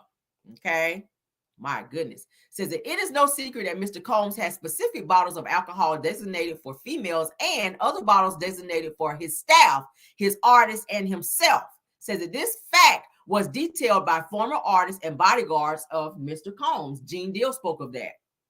That he would have certain bottles over here, okay? Mark Curry, not the guy off the show, but Mark Curry, who used to work as a producer with Sean Puffy Combs, also said that Puffy would have certain bottles of alcohol that was laced for the girls, and then for his staff, the ones that were not laced. Okay, so we've already corroborated that. Let's continue. It says that on the YouTube channel, The Art of Dialogue, that a former bodyguard, Gene Deal, exposed Mr. Combs' pill mixing methods used to spike cranberry juice and orange juice. It says that according to Mr. Deal, that Mr. Combs would place ecstasy and other date R-word drugs in the juices, okay? Says it on YouTube, The Art of Dialogue, former artist Mark Curry, like I just said, exposed Mr. Combs spiking bottles of Moet champagne in the VIP section of nightclubs. Says that Mr. Combs would have a set of Moet champagne bottles for his artists and a set for the women. Okay, let's continue. We're on page 29 of 73. It says that this writer has spoken with several employees of Mr. Combs who witnessed defendant KK instruct her staff to lace champagnes, De Leon, and Ciroc liquor bottles with ecstasy and other illicit drugs. Okay. It says that Mr. Jones recalls seeing defendant Habertam visiting Mr. Combs' home in Miami, Florida, and Los Angeles, California. It says that according to Mr. Jones, whenever defendant Habertam visited Mr. Combs at his homes, that it would be in the evening, and she and Mr. Combs would disappear for hours in Mr. Combs' bedroom. Now, these are people that work for him that he is also having, looks like, inappropriate relations with. Okay. Wow. Men and women, y'all. This shit crazy. Says that according to Mr. Jones, that defendant Habertam visited Mr. Combs at defendant CRS during Mr. Combs' writing camp. It says that defendant Habertam sponsored and attended several Love album listening parties at Mr. Combs' home in Los Angeles, California. These parties were sponsored by defendants MR, LR, and UMG. Says that as evidence above that these parties had SEX workers and underage girls present. Now, it says that during these parties that defendant Habertam knew or should have known that Mr. Combs was drugging the attendants through lace bottles of De Leon tequila and Ciroc vodka. It says as a sponsor of these events that defendant Habertam had a duty and obligation to ensure that SEX workers and underage girls were not present, and that Mr. Combs was not spiking the alcohol with the date R-word drugs. Okay. Now, as you guys know, they're comparing them to, that's Ghislaine Maxwell, and that's Epstein. This is the woman who was hired or used by Epstein to lure and or traffic the young girls. This woman here who hangs with Diddy is, if you guys remember a while back, whenever Cassie's lawsuit came out after Diddy had already paid her and the deposition came out, Diddy was seen with this woman in Miami. You guys may remember, I think I shared the pictures as well. So she is like Diddy's Ghislaine Maxwell, who used to be with Epstein. Okay. Ooh, child. What's the likes looking like? I see we got 459 watching me. What are the likes looking like? Can one of my mods let me know? 365 likes, 459 watching. All right, can we get the likes up, guys? This is some juicy info, okay? This is some juicy info. All right, so let's continue. Oh, child, we got the Coquiana. We can't show that. All right, so I'm going to have to... Oh, my God. So according to Mr. Jones, that the 13 months that he lived and traveled with Mr. Combs, that he witnessed Mr. Combs display and distribute pow-pows from his bedroom closet in Miami, Florida, and Los Angeles, California, to questionable individuals dressed in all black. Okay, let's move down. According to Mr. Jones, during the 13 months that he lived and traveled with Mr. Combs, that he witnessed defendant KK openly order her assistants to keep Mr. Combs high off gummies and pills. Says that defendant KK required all employees from the butler, the chef, the housekeepers to walk around with a pouch or fanny pack filled with the Coquiana, GHB, ecstasy, marijuana gummies. Okay, says 100 to 250 milligrams each, and Tucci, which is called a pink Coquiana substance, okay, which is a combination of ecstasy, gummies, All right, so we're going to have to stop sharing because I got to get past this because I got to zoom. All right. And all right, y'all see that? Ooh, child, it's a flick of the wrist. All right. So let's get back to sharing because I don't want to show any of that. All right, you guys can look it up. Look up the drug Luciano. All right, it's the pink pink Coquiana. Look up Lucci, Luci. Okay, you can look that up online and it will show you what it looks like and it will tell you everything that's in it. That is what was instructed by the housekeepers, the maids, and all of them to carry in a fanny pack at all times for Diddy. Thank you so much, Sin, for the super sticker, dear. Okay, I appreciate you. All right, it says that it was important for our defendant KK to have Mr. Combs' drug of choice immediately ready when he asked for it. Said that defendant Quorum ordered SEX workers and prostitutes with a P for Mr. Combs. Says that defendant KK ordered and distributed ecstasy, cocaine, GHB, ketamine, marijuana, mushrooms, and Mr. Combs and his celebrity guests who were present at his rented yacht and in his home in LA, New York City, and Miami. It goes on to say that on multiple occasions that defendant KK forced Mr. Jones to carry Mr. Combs' drug pouch against his will. Now, you guys remember the guy that was just arrested, the white guy, Brendan. You guys remember the white guy, Brendan, that was arrested this past Tuesday. He also had a fanny pack, which carried the DURG, and that's what he was arrested for. He had the cocaine, and he also had marijuana in that bag. As you guys can see, this was just listed out in the deposition, and that is what he was arrested for. Proof right there, okay? Let's continue. It says that as the chief of staff, that defendant KK was instrumental in organizing and executing the RICO enterprises. All right, as you guys know, that is something that Diddy is going to be charged with, RICO. The same thing that R. Kelly was charged with, RICO, because this is indeed an enterprise that so many people are involved in, working at different magnitudes in order to keep the business working, or running rather, okay? Now let's go ahead and break down what different ones are supposed to be doing in this RICO enterprise, okay? It says that the following tasks for the RICO enterprise is Stevie J. Okay, y'all ready for this? Stevie J recruits SEX workers and attends and participates in freak-offs. Did y'all hear that? Y'all heard that? Stevie J. Stevie J is listed in this whole thing, y'all. All right, Justin Combs, which is Diddy's son, solicits, prostitutes, underage girls, and SEX workers, and would engage also in freak-offs. Okay? Ooh, child. Brendan Paul. Brendan Paul is the white guy who was just arrested this past Tuesday with the fanny pouch full of the DURGS. He works as Mr. Combs' mule. They call a mule a person who handles all the DURGs, who's right there. Anything that Diddy asks him to do, he will do it. All right, he is required to distribute Mr. Combs' the drugs and the pow pows. Okay. All right, y'all see Stevie J's name mentioned in this. All right, that's Brendan. That's the white guy, Brendan. That's Brendan, which we showed you guys before. You guys see the white fanny pouch that he has over his shoulder. I'm pretty sure he carries it that way so that nobody can run by and snatch it, okay? I'm pretty sure he carries it that way so that no one can snatch it. That is Brendan Paul, the white guy who was just recently arrested this past Tuesday. That is him again sitting with Diddy. Anywhere you ever see Diddy, if you go back and look at older pictures, anywhere that you ever see Diddy, Brendan is always near. And there is a reason for that, okay?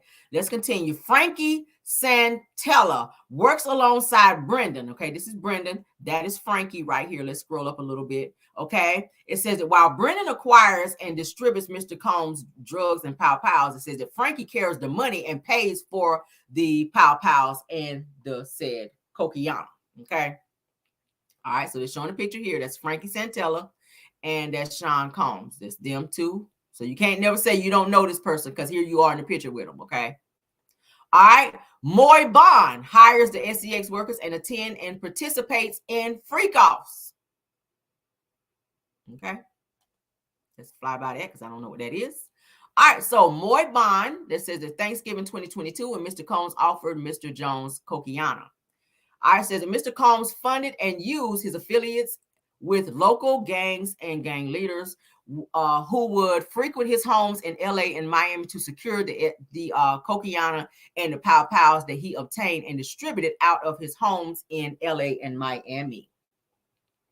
Defendants executed their RICO enterprise with threats and violence, threatening to indulge in people's face, displaying and distributing pow pows in plaintiff's presence, bragging about having law enforcement under control, bragging about unaliving folk, bragging about bribing witnesses and jurors in the criminal case concerning the 1999 NYC nightclub pow powing with Shine. Okay, that's very dangerous. Now, when you start talking about having the gang up in there, that could be very intimidating, because y'all know they don't really give a damn. Okay. That's a very, very scary place to be. I says that defendant executes their RICO enterprise with threats of isolation from the music and entertainment industry, parading powerful music industry execs such as defendants Lucian Charles Grange, Ethiopia Habertam, as his parties filled with SEX workers, minors, and illegal drugs such as, and it goes into those again. All right, so it says the defendant executed their RICO enterprise with threats of non-payment for work completed, fake promises of cash payments of $250,000, producer of the year, Grammy awards, and guaranteed access to future projects, and a $20 million home on Star Island in Miami. Okay. All right, so let's continue. We are on page 33 of page 73. It says that Mr. Combs is allowed to wreak havoc. Says that while living and traveling with Mr. Combs, that Mr. Jones discovered that Mr. Combs has hidden cameras in every room in his homes. That includes his daughter's rooms.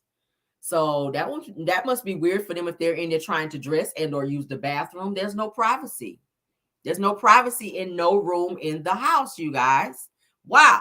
Mr. Jones believed that Mr. Combs has recordings of defendants and Lucian Charles Grange, Ethiopia Habitam, as well as other celebrities, music label executives, politicians, and athletes. Okay, I'm sure he does. If there's cameras in every room, I'm sure he does. It says upon information and belief, says that these individuals were recorded without their knowledge and consent, and as is the case with the inappropriate tapes with Stevie J and Mr. Combs provided, okay, his freak off parties and his provided to Mr. Combs, or Mr. Jones rather. Mr. Combs possesses compromising footage of every person that he has attended his freak off parties and his house parties. Ooh, child. Said that upon information and belief due to his treasure trove of evidence that he has in his possession, that Mr. Combs believes that he is above the law and is untouchable. We know that. He is very anal, okay? Says that upon information and belief that Mr. Combs employs Jose Cruz as his IT director. Says that this writer has spoken to several former employees of Mr. Combs who confirmed that Jose Cruz is the gatekeeper to all Mr. Combs recordings. Upon information and belief that Jose Cruz, okay, intentionally hides behind the camera and from social media and the internet due to the incriminating acts that he was required to record for Mr. Combs, okay?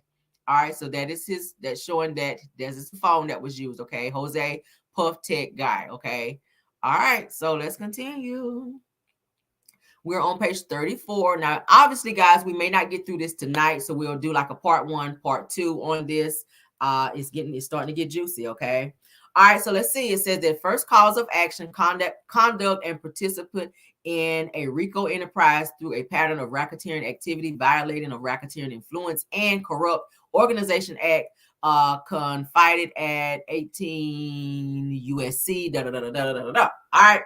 So let's go ahead and read number 173. Says that Mr. Jones incorporates by reference all preceding paragraphs and all realleges them as if set forth fully herein. All right, says it as respondent superior defendant Lucian Charles Grange, Ethiopia Habitam, Combs Global, Motown Records, Love Records, and Universal Music Group, says that the respondents Superior Collective are 100% liable for the actions of Sean Combs, Justin Combs, KK, as they were acting in their capacities as the respondent Superior Collective's employees when they committed the acts detailed below.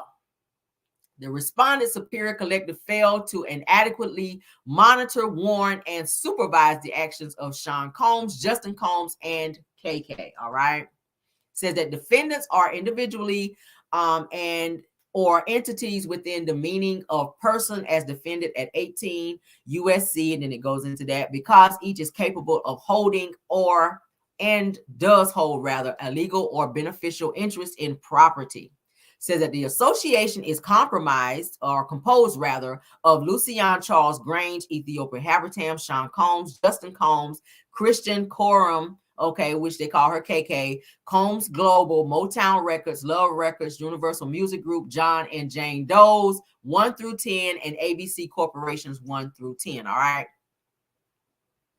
So then it just goes into what their requirements are. We don't really need to read that. Okay. So let's get on into page 35 of 73. All right. So 178, we don't need to read. 179, we don't need to read. All right, so it says that defendants have unlawfully increased their profits by luring and deceiving producers, musicians, writers, creators, and artists such as plaintiffs to transport drugs. It goes into what the drugs are. Transport firearms, solicit minors, exotic dancers, sex workers, and to utilize their talents and labor to produce music and other tangible goods and services without compensation. It says that the RICO enterprise, which all defendants have engaged in, and the activities of which affiliate or affected rather interstate and foreign commerce is comprised, okay, of an association, in fact, of persons included each defendant and other unnamed co-conspirators. Okay, it says that the association, in fact, was structured by various contracts and contractual, non-contractual relationships between the defendants, by which defendants assume different roles in agreeing to carry out a mail and wire fraud scheme to acquire drugs, firearms, prostitutes with a P, minors, sex workers, and the labor of producers, musicians, writers, creators, and artists such as plaintiffs to utilize their talents and labor to produce music and or tangible goods and services without compensation. All right. So this just goes into what the RICO stuff is. We're going to pass by that because it's kind of repeating what we've already heard. All right. We're going to pass by that because that's just kind of repeating. That's not really telling anything. It just goes into what they're doing in terms of the DURGs and stuff like that. All right, so let's go ahead and read number 184. It says that upon information and belief that this RICO enterprise has existed for at least 20 years. Y'all hear that? Dating back to 1999, the nightclub Pow Powing in New York City, when Mr. Combs required his then girlfriend Jennifer Lopez to transport his illegal firearm into a New York City nightclub. Says that Mr. Combs forced his then artist Shine to assume responsibility for the Pow Powing of several individuals. Says that Mr. Combs used his power, money, and influence to bribe jurors and witnesses. Y'all hear that?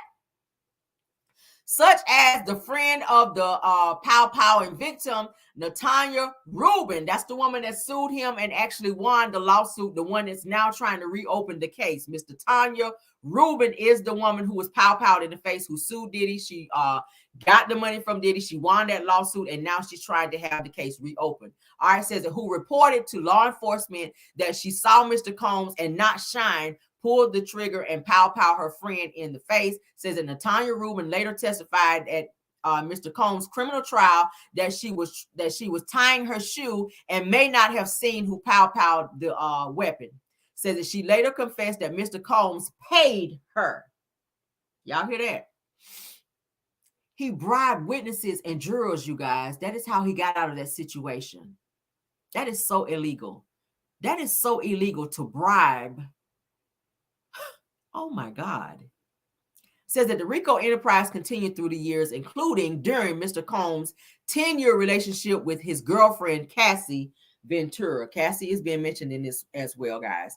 According to Miss Ventura's civil complaint, said that this RICO enterprise continued in her relationship when Mr. Combs forced her to carry his pow in her purse. As I told you guys before, first forced her to engage in unwanted sexual acts with male prostitutes, sex workers, and forced her to consume dangerous amounts of ecstasy, cocaine, GHB, ketamine, marijuana, and alcohol, and paying a member of his security team $5,000 to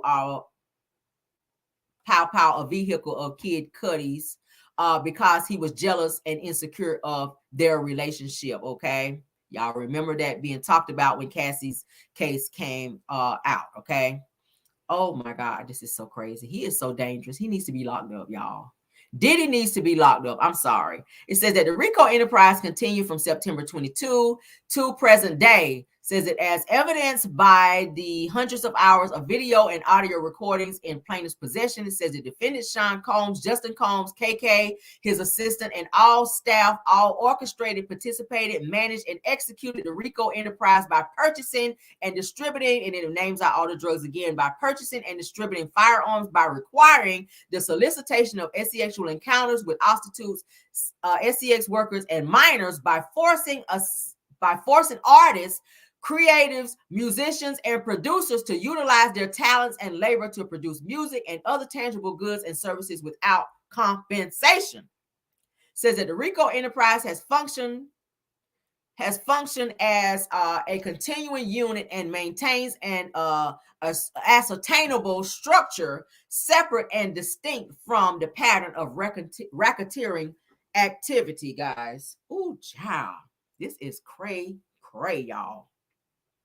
Says that the enterprise was characterized by the defendant's pattern of false representation and omissions made by defendant Sean Combs, Justin Combs, KK, and other current and former members of the defendant's associates and staff to defendant's artists, creators, musicians, and producers, okay? Says that these false representatives and omissions were designed to induce defendant's artists, creatives, musicians, and producers, okay, to utilize their talents and labor to produce music and other tangible goods and services without compensation, as well as solicitation of sexual encounters with prostitutes, sex workers, and minors, and the purchasing of distribution of illegal firearms and DURGs. Okay, let me close this curtain because it's getting dark. All right, so it goes on to say that as part of this scheme, that defendants required their artists, creative musicians, and producers to visit strip clubs, you guys, wearing exclusive, authentic bad boy merchandise, and to use the names and reputations of Mr. Combs to solicit sex workers and prostitutes. Okay. Additionally, Mr. Combs used the prospect of winning Grammy Awards, purchasing $20 million homes, participating in future projects, making $250,000 cash payments, and meeting influential music industry executives such as defendants Lucian Charles Grange and Ethiopian Habertam. Okay, it says that this pattern of false representations was disseminated to artists, creatives, musicians, and producers who reside in California, Florida, New York, and around the country by defendants based in California and New York under the direction and on behalf of defendants in New York. All right, the dissemination typically use interstate telephone wires, social media messages, and electronic mail, okay, or electronic mail rather. Page 33 of 73, okay. This was filed 2/26 of 24 of this year. Says that the true nature of defendant's scheme was left undisclosed, was omitted, and or was affirmatively misrepresented, okay, all to fraudulently increase defendant's profits, at least some of which were used to expand the enterprise, causing further injury to Plaintiff Jones and other unwitting artists, creatives, and musicians and producers, okay? It goes on to say that defendants profited from enterprise and Plaintiff Jones suffered because the enterprise diminished Plaintiff Jones' finances due to 13 months of non-payment and diminished Plaintiff Jones' health through consistent drugging and forced sexual encounters with prostitutes and sex workers. It says that defendants used the proceeds from the scheme to advance the scheme by funding and operating their marketing machine, including through the use of the mail, social media, word of mouth, and interstate wires to sell the illusion that Mr. Combs was serious about the talents and skills of artists, creatives, musicians, and producers, and wanted to use those skills to make music when nothing could be further from the truth. All right, let's pause right here. If you guys followed the case with R. Kelly, this is some of the same things that happened in his RICO charge. A lot of the women who were in R. Kelly's camps, a lot of those women were promised music record labels. They were promised record. They were promised different things in court, including record. To be signed, rather. Let's say it that way. They were promised to be signed to record contracts, okay? Most of those girls that fooled with R. Kelly, they wanted to sing. Okay. Most of those girls that fooled with R. Kelly wanted to sing. So he used that in a way to lure them in order to make them be sex workers. That's all they were. They weren't girlfriends. It's the same bullshit that Diddy is doing with these women.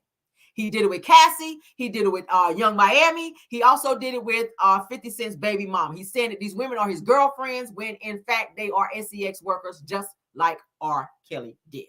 All right, let's continue. My God, this is so much, y'all. This is so much. All right. Okay, so where does that? Okay, so defendants obtained revenue via wire transfers, documents, and banking transactions that were exchanged via electronic means over interstate wires, thereby growing the enterprise and causing further injury to plaintiff Jones as described throughout. All right, says the defendant scheme was reasonably calculated by this to deceive plaintiff Jones, artists, creators, musicians, and producers of ordinary prudence, okay, and comprehensions through the execution of their complex and illegal scheme to misrepresent an effectiveness of soliciting prostitutes, sex workers, and minors, and distributing drugs and pow-pows that did not and would not and could not lead to securing Grammy Awards, purchasing $20 million homes, participating on future projects, $250,000 cash payments, and meeting influential music industry executives such as defendants Lucian Charles Grange and Ethiopian Habertam. Okay. It says that plaintiff Jones would not have lived with Mr. Combs for 13 months, missing birthdays, holidays, and family events, but for the illegal racketeering scheme operated by defendants. Okay. My goodness.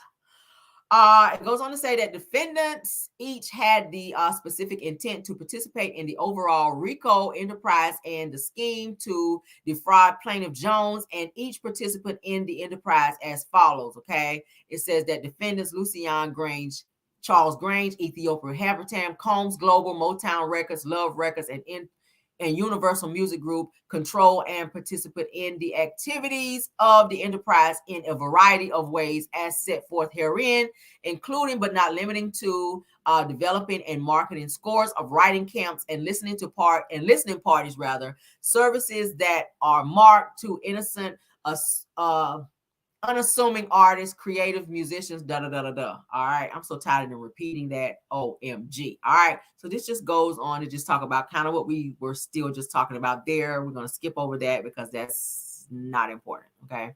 I'm just kind of skimming through because I want you guys to get the like juicy parts. They're kind of going back and reiterating some of this stuff. So I don't want to read it twice. Okay. All right. So I will skim through and kind of read what I feel is important. All right. So it's saying here that all right, so throughout the relevant period that defendant Lucian Charles Grange, Ethiopian Habertam, Global Combs Global, Motown Records, Love Records, and Universal Music Group oversaw the marketing and soliciting of potential artists, creatives, musicians, and producers from their headquarters in New York, California, and Florida to consumers in New York, California, and Florida, and around the country, relying on mail, email, social media, text messages, and WhatsApp messages to distribute interstate wires and disseminate the misleading information described herein, as well as to receive profits from the artist, creatives, All right. We've already read that. I'm not going to keep doing it. All right.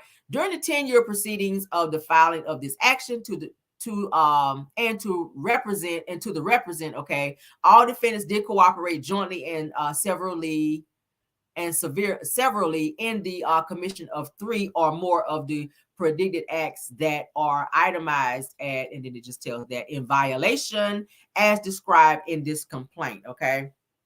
It says that beginning at the exact date unknown to plaintiff, but within 10 years preceding the filings of this action, the defendants have knowingly, willfully, and unlawfully participated in a pattern of racketeering activity that continues to this day. Okay, now y'all know I told you guys that they took a lot of security cameras and all that type of stuff from Diddy. So if they're saying that he recorded everything in every room of the house, there's no way in the hell that they don't have some type of evidence of said alleged racketeering, SEX workers, underage girls, da da da da da. Okay, I just hope they know that Diddy should be shaking in his shoes. I mean, if it were me, I would be scared as fuck. All right, we're on page 41 of 73.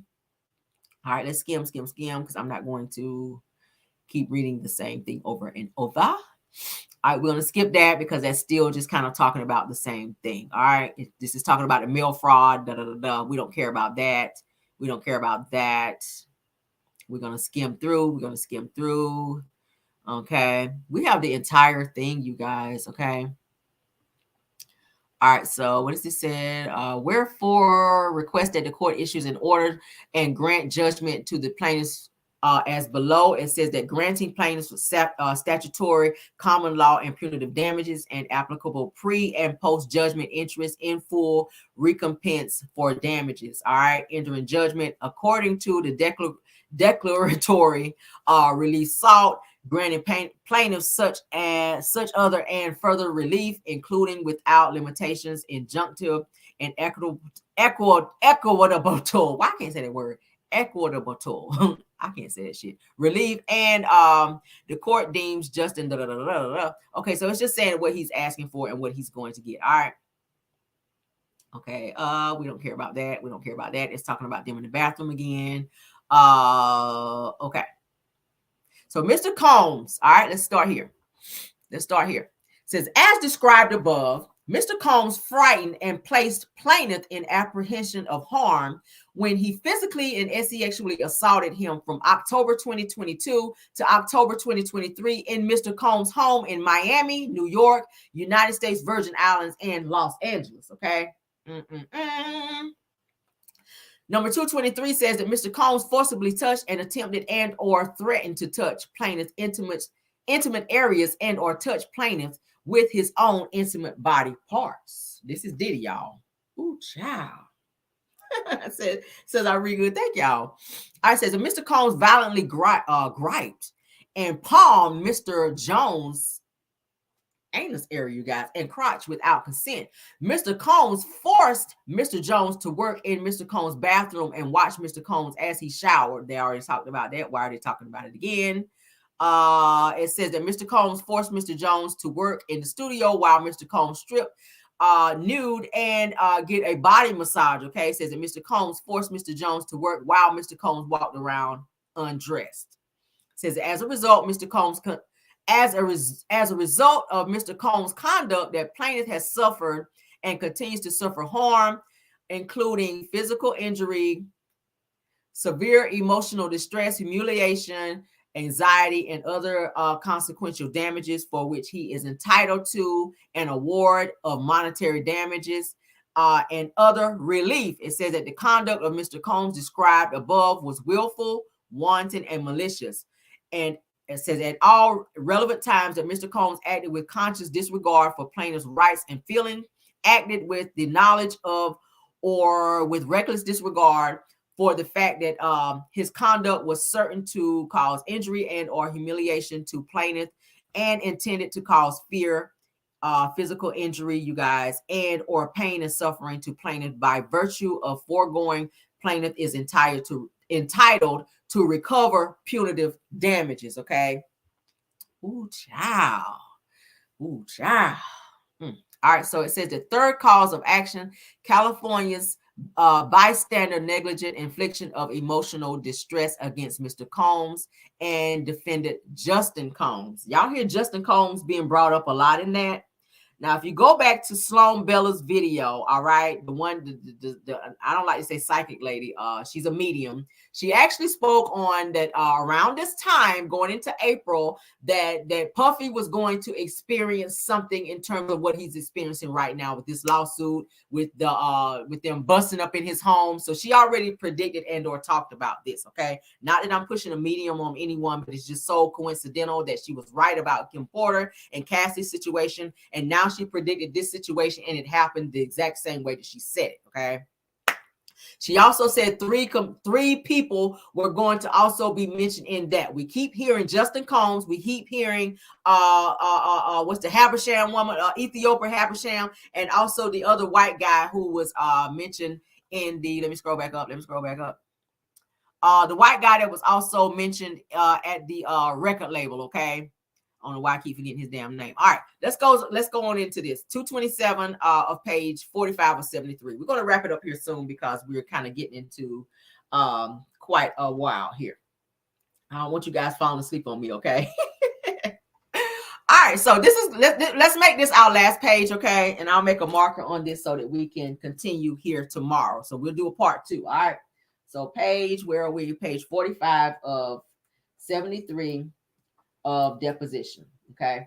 So we will pick up here and try to wrap up there tomorrow. Okay. So this will be our last page for this. All right. Document 1, file 226, page 45 of 73. This will be our last page for the deposition tonight. Okay.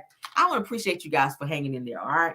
So let's get into it. It says that Mr. Jones incorporates by reference all preceding paragraphs of all alleged, all and realleges them as if set forth fully herein. All right. It says that Mr. Jones brings this claim against Mr. Combs and J. Combs for the CSR pound of G. It says that the elements of bystanders NIED are is closely related to the injury victim. 2 is present at the scene of the injury producing event at the time it occurs and is then aware that is causing injury to the victim, and says in number 3, as a result suffer serious emotional distress, a reaction beyond that which would be anticipated in dissenerated, okay, witness, and which is not an abnormal response to the circumstances, okay.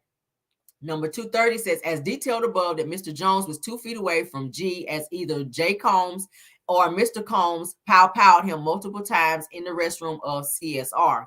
As detailed above, that Mr. Jones was the only individual that aided G as he laid on the bathroom floor in the fetal position, bleeding out. Says that as detailed above, that Mr. Combs and J. Combs orchestrated cover-up and through Fahim Muhammad lied to the LAPD and forced Mr. Jones and all of other attendees of the writers' camp to lie to police as well. Says that Mr. Combs and J. Combs knew that they were that they knew that they powwowed G in the restroom, and that G was powwowed as he was leaving the studio. Okay. It goes on to say that Mr. Combs and J. Combs intentional deception caused a delay in G's receiving immediate medical care as the ambulance parked 3 blocks away from CSR out of fear that there was an active powwowing. It says that Mr. Jones had to run down the block to convince them that the powwowing had ended. Okay. It says that these events traumatized Mr. Jones, and it caused Mr. Jones to suffer from insomnia, PTSD, severe anxiety, and depression. Additionally, the fear and silence from the remaining witnesses aided in the reinforcement of Mr. Combs' statement that he is untouchable. All right, last one we're reading here says that as a result of Mr. Combs and J. Combs' conduct, that plaintiff Jones has suffered and continues to suffer harm, including several emotional distress and anxiety and other consequential damages for which he is entitled to an award of monetary damages and other relief. Okay. All right, guys. So we're going to end that there, and we will pick up on page 46, okay, of 73. Okay, let me make a note of that. That's where we're going to pick up. Are you guys enjoying this? Do you guys see how crazy Diddy is? Do y'all see how crazy Diddy's ass is, y'all? This shit is so crazy. This is so crazy, y'all. Oh, Jesus.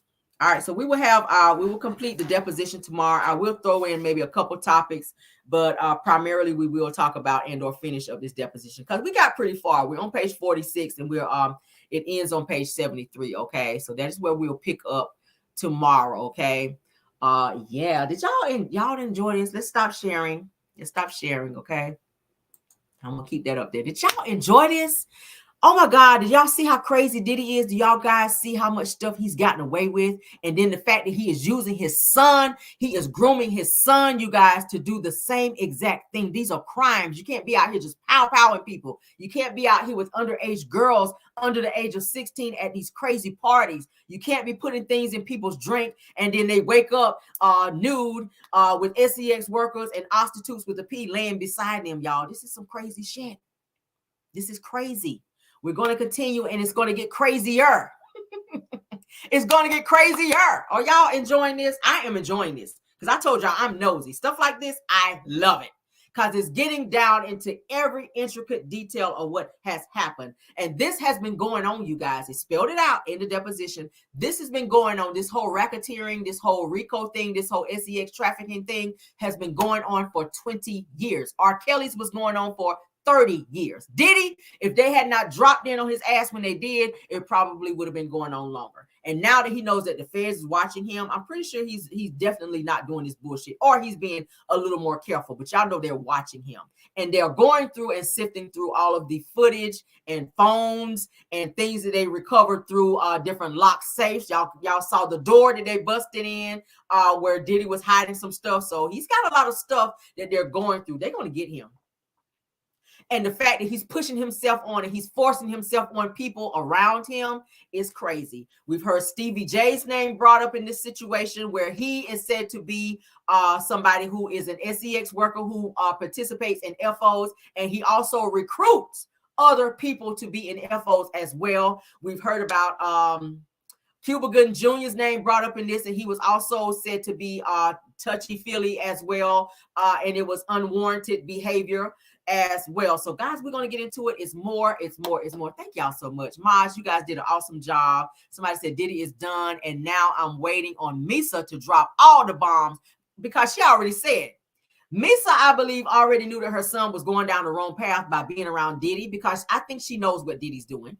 It's impossible to not know what he's doing. And when she told him, if he don't get his shit together after her son got that DUI, she says, I'm talking. So Diddy must have cut her a nice little check, or maybe he frightened her for her to be quiet to where she would not open her mouth and start talking. Because in order to put him out there like that, that meant her son was going to be put out there as well. So like I said, Sloan Bella said that there is Diddy, and then there's 3 right-hand men. So his son, Justin Combs, in addition to Ethiopia and the girl, the guy that was over the record label, that's the 3. That's the 3. That's who they keep naming in this deposition. So they're going to go down. They are going to go down. So they're trying to, I just saw today where the man from the record label is saying that he ain't got nothing to do with this. And he's getting ready to file his own lawsuit against Lil Rod. Okay, Lil Rod, Mr. Jones, who we just talked about in there, because he's saying that he had nothing to do with that. So now he is getting ready to get his own attorneys to go after Lil Rod, because Lil Rod has spelled out some things and went into real detail in terms of what Ethiopia, Jay Combs had to do with this entire situation, and the other people that we named as well. So yes, Sloan Bella was right, Terry, babe. Sloan Bella was on the money. She said it right there. And hey, we're going to continue, but this is juicy. I can't wait till tomorrow, guys. Oh my God. So thank you guys for joining. We're going to stop it here because I know a lot of you said you're tired, you're getting sleepy. I'm tired of reading because it's a lot. But yes, thank you guys. Thank you, mods. Any content creators that join us tonight, thank you guys as well. Okay. Yes, absolutely. Thank you guys as well. Thank you, Cassie, for filing your lawsuit, because that definitely kicked the door down to other people being able to come out and speak out as well. So Cassie and Little Rod, we got to thank you guys, because you guys are bringing Diddy down. Okay. If you guys read Cassie's deposition, hers is not even worse than what's going on in Lil Rod's, because Lil Rod is talking about some things that Cassie didn't even mention. And he added 25 more pages, guys, to his own deposition to tell more shit on Diddy. Okay. So we're going to get into it tomorrow, because as we continue to read, it's going to get more and more juicy. All right. So join me back tomorrow for part 2 of the deposition of Lil Rod's lawsuit against Diddy. All right. Good night, guys. I love you guys down. See you guys in the morning for Car Chronicles. Okay, let's get y'all some music, honey, so we can wake y'all up so y'all go on back to sleep. All right. Goodbye.